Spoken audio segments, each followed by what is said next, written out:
வணக்கம். நான் உங்கள் முத்துக்குமாரி. நம்ம சேனலை நீங்கள் இப்போ தான் ஃபர்ஸ்ட் டைம் பார்க்குறீங்க அப்படின்னா சப்ஸ்கிரைப் பண்ணிக்கோங்க. பெல் ஐக்கன் இருக்கும், அதையும் ப்ரெஸ் பண்ணிக்கோங்க. ஆல்னு ஒரு ஆப்ஷன் இருக்கும், அதையும் கொடுத்துக்கோங்க. ஸோ தட் நம்ம சேனலில் போடக்கூடிய எல்லா வீடியோஸும் உங்களுக்கு ப்ராப்பராக நோட்டிஃபை ஆகும். இந்த வீடியோவில் நம்ம என்ன பார்க்க போகிறோம் அப்படின்னா அக்டோபர் மாதத்துக்கான மாத ராசி பலன்.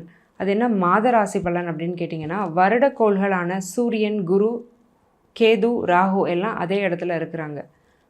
ஆனால் மாத கிரகங்களான சூரியன், சுக்கிரன், புதன், செவ்வாய் எல்லாருமே டிரான்சிட் ஆகிருக்கிறாங்க. கன்னியில் இருந்த சூரியன் அக்டோபர் 17ஆம் தேதி துலாம்க்கும், கன்னியில் இருந்த புதன் அக்டோபர் 10ஆம் தேதி துலாம்க்கும், துலாமில் இருந்த சுக்கிரன் அக்டோபர் 13ஆம் தேதி விருச்சிகத்துக்கும் மாற, மிதுனத்தில் இருந்த செவ்வாய் அக்டோபர் 20ஆம் தேதி கடகத்துக்குள்ளே வந்து நீசமாகிறாரு.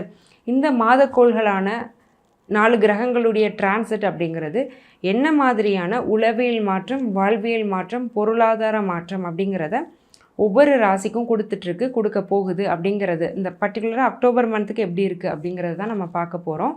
அந்த வரிசையில் நாம் இப்போ பார்க்கக்கூடிய ராசி கன்னி. எமோஷ்னல் இன்டெலிஜென்ஸ் அப்படிங்கிறது அதிகமாக இருக்கும். ஒவ்வொரு வீடியோலையுமே நான் தான் சொல்லுவேன், ஏன்னா அது ஒரு பெரிய பேர். எமோஷனும் இருக்கணும், இன்டெலிஜென்ட்டும் இருக்கணும், வாழ்க்கையில் ஜெயிச்சிடலாம். அப்பேற்பட்ட கன்னி ராசிக்காரங்களுக்கு இந்த மாதம் எப்படி இருக்குது? ராசிநாதன் புதன் 2க்கு போகிறாரு.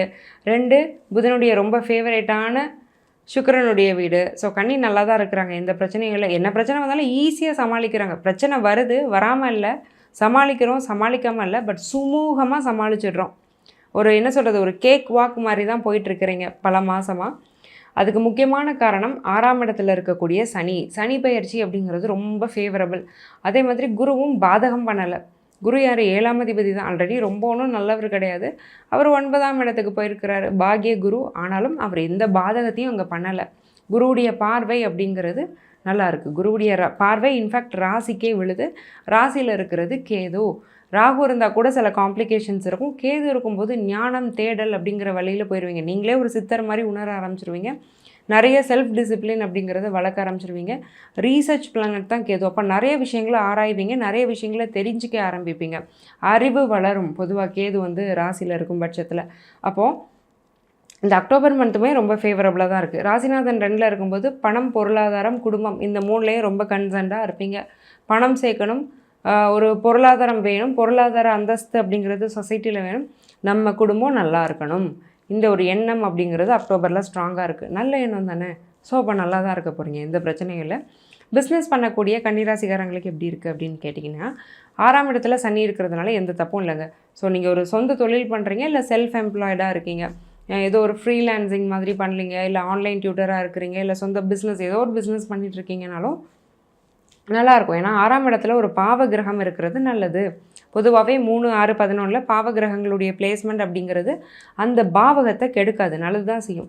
அப்போ தொழில் அப்படிங்கிறது மேம்பட போது நல்லா இருக்க போகிறீங்க. இப்போது தொழில்னாலே நல்லாயிருக்கும், இன்னது அண்டதுன்னு இல்லை, எல்லாமே நல்லாயிருக்கும். வேலையில் இருக்கக்கூடிய கன்னிராசிக்காரங்களுக்கு எப்படி இருக்கும் அப்படின்னு கேட்டிங்கன்னா, 10ஆம் அதிபதி 2ல். அப்போது ப்ரமோஷன், இன்க்ரிமெண்ட் அப்படிங்கிறத நீங்கள் எக்ஸ்பெக்ட் பண்ணுறீங்க அப்படின்னா அது கிடைக்கும். இன்ஃபேக்ட் நீங்கள் செல்ஃப் எம்ப்ளாய்டாக இருக்கீங்க, ஒரு கன்சல்டண்ட்டாக இருக்கீங்க, உங்கள் கன்சல்டேஷனுக்கு இவ்வளோன்னு நீங்கள் ஃபீஸ் வச்சுருக்கீங்க. இந்த மாதிரி அந்த கன்சல்டேஷன் ஃபீஸே நீங்கள் அதிகமாக்கிடலாம். ஏன்னா பர்சனல் என்ஹான்ஸ்மெண்ட், லக்னாதிபதியே 2ல் உட்காந்துருக்கிறாரு. அப்போ எனக்கு என்னுடைய ஒரு கன்சல்டேஷன் சார்ஜிங் அப்படிங்கிறத நான் இன்க்ரீஸ் பண்ணுறேன், என்னுடைய பொருளாதாரத்தை என்னுடைய தரத்தின் மூலமாக நான் அதிகரிக்கிறேன் அப்படிங்கிறத குறிக்குது. அப்போது வேலை, பொருளாதாரம், தொழில் அப்படிங்கிறது கன்னிக்கு நல்லாயிருக்கு. கணவன் மனைவியோட உறவு எப்படி இருக்குது? 7ஆம் அதிபதி 9ல் இருக்கிறது பெரிய ப்ளஸ் பாயிண்ட்டு, முக்கியமாக உங்கள் ஒய்ஃபை பொறுத்த வரைக்கும். ஆனால் ராகு இருக்கிறதுனால கொஞ்சம் ஓவர் திங்க் பண்ணுவாங்க. உங்கள் ஹஸ்பண்டோ ஒய்ஃபோ கொஞ்சம் ஓவர் திங்க் பண்ணுவாங்க. தூக்கத்தில் டிஸ்டர்பன்சஸ் இருக்கும். ஒரு தேவையில்லாத இனம் புரியாத பயம், கலக்கம் அப்படிங்கிறது அவங்களுடைய அடி மனசில் இருக்கும். பட் வெளியில் சொல்ல மாட்டாங்க. நிறைய விஷயத்த சீக்கிரட்டாக வைக்க ஆரம்பிப்பாங்க. ஏன்னா ராகு வந்து கொஞ்சம் மாறணும், அந்த இடத்த விட்டு போகணும். பட் உங்கள் 2 பேரையும் உங்களோட உறவு அப்படிங்கிறதுல எந்த பிரச்சனையும் இல்லை. 7ஆம் அதிபதி 9ல் தான். அப்போ வந்து நல்லா தான் இருக்க போகிறீங்க. குழந்தைகள் எப்படி இருக்கும்? 5ஆம் அதிபதி 6ல் சின்ன சின்ன ஹெல்த் இஷ்யூஸ் இருக்குங்க. சனி பயிற்சி ஆகிற வரைக்குமே குழந்தைங்களோட ஹெல்த்தில் கேர்ஃபுல்லாக இருங்க. அதேமாதிரி சைல்டு பர்த் எப்படி இருக்குது அப்படிங்கிறத பார்க்கும் பட்சத்தில் 5ஆம் அதிபதி 6ல் தான் இருக்கிறாரு. ஆனாலும் சனி வக்ரமாக இருக்கிறதுனால குழந்தை பிராப்தம் அப்படிங்கிறது நல்லா இருக்குது, அதுலேயுமே எந்த குறையும் இல்லை. அதையும் மீறி கொஞ்சம் காம்ப்ளிகேஷன்ஸ் ஆகுதுன்னா தசாபுத்தியில் தான் பிரச்சனை இருக்குமே தவிர கோச்சாரம் கிளியர், இங்கே வந்து எந்த பிரச்சனையுமே இல்லை. ஓகேங்க. நாங்கள் டெப்ட் அதாவது கடனில் வந்து எப்படி கவனமாக இருக்கணுமா என்ன பண்ணோம் அப்படின்னு கேட்டிங்கன்னா 6ல் சனி தான். கடன் இருக்கும், கடனை அடைச்சிருவீங்க, எந்த பிரச்சனையும் வராது கண்டிப்பாக. என்ன லோன் போயிருந்தாலும் கடனை அடைக்கக்கூடிய ஒரு பிராப்தம் அப்படிங்கிறது இந்த சனி கொடுத்துருவார். ஏன்னா 11ஆம் இடமும் ஸ்ட்ராங்கு. 11ஆம் அதிபதியான சந்திரன் ஃபாஸ்டஸ்ட் மூவிங் பிளானட். அக்டோபர் 17க்கு மேலே பௌர்ணமி அமைப்பில் வராரு. அடுத்து கடகத்துக்கு வரும்போது ஆட்சி ஆவார், ரிஷபத்தில் உச்சமாகவார். சூரியன் வந்து துலாமில் இருக்கும்போது சந்திரன் மேஷத்தில் உச்சமாவார். அப்போ மேஷத்துக்கு அடுத்து ஒரு 2.25 4 நாள் 5 நாளுக்கு அப்புறம் வரக்கூடிய ரிஷபத்தில் உச்சம், அடுத்து ஒரு 4-5 நாளைக்கு அப்புறம் வரக்கூடிய கடகத்தில் ஆட்சி, சிம்மம் நட்பு வீடு. அப்போது அக்டோபர் 15க்கு மேலே அந்த கடன் அமைப்பு அப்படிங்கிறதுலலாம் வந்து கொஞ்சம் கொஞ்சமாக வெளியில் வர்றதுக்கான ஒரு நல்ல ஒரு ஷார்ப்பான ஒரு வழி அப்படிங்கிறது பிறக்கும்.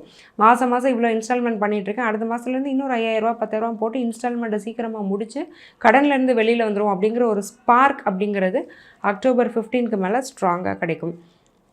வெளிநாட்டு வேலைக்கு வந்து நாங்கள் முயற்சி செஞ்சிட்ருக்கோம், எங்களுக்கு எப்படி இருக்கும் அப்படின்னு நீங்கள் கேட்டிங்கன்னா, 8ஆம் அதிபதி 8ஆம் அதிபதி நீசமாகிறாரு. அதே மாதிரி 12ஆம் அதிபதியான சூரியன் 2ல் இருக்கிறாரு. பெருசாக ஸ்ட்ராங்கான அமைப்பு இல்லைங்க வெளிநாட்டுக்கு. அதே மாரி ஜாதகத்தில் தசையோ புத்தியோ 12 8ஆம் இடம் சுபத்துவம் மைய அந்த கிரகங்களே தசை நடத்தும் போது வேணால் இருக்கும். இது ரேர் ஆஃப் த ரேரஸ்ட். ஒரு கிட்டத்தட்ட ஒரு 80-85% இருக்க சான்ஸ் இல்லை. மீதி 15க்கு சுய ஜாதகத்தை பார்க்கணும். அப்போ வெளிநாட்டுக்கு ஒரு முயற்சி பண்ணிகிட்ருக்கீங்க, ஒரு பணம்லாம் கொடுத்துருக்கீங்க, ஒரு க்ரூஷியலான சிச்சுவேஷன் அப்படின்னா நீங்கள் ஒரு ஜாதக கன்சல்டேஷனை எடுத்துக்கோங்க. ஏன்னா கோச்சாரம் அதுக்கு வழி விடலை.